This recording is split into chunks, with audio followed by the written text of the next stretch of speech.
ये कब कहती हूँ तुम मेरे गले का हार हो जाओ, वहीं से लौट जाना तुम जहां बेजार हो जाओ। ये कब कहती हूँ तुम मेरे गले का हार हो जाओ, वहीं से लौट जाना तुम जहां बेजार हो जाओ। मुलाकातों में वक्फा इसलिए होना जरूरी है कि तुम एक दिन जुदाई के लिए तैयार हो जाओ।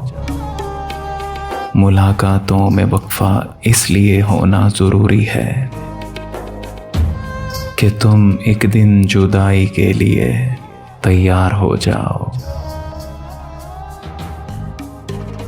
बहुत जल्द समझ में आने लगते हो ज़माने को, बहुत जल्द समझ में आने लगते हो ज़माने को।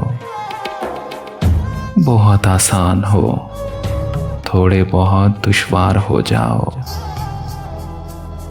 भला की धूप से आई हूँ, मेरा हाल तो देखो। बस अब ऐसा करो तुम साया दीवार हो जाओ। भला की धूप से आई हूँ, मेरा हाल तो देखो। बस अब ऐसा करो तुम साया दीवार हो जाओ। अभी पढ़ने के दिन है, लिख भी लेना हाल दिल अपना,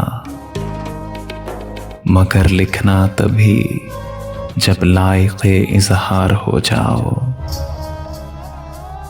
ये कब कहती हूँ तुम मेरे गले का हार हो जाओ, वहीं से लौट जाना तुम जहां बेजार हो जाओ, जहां बेजार हो जाओ।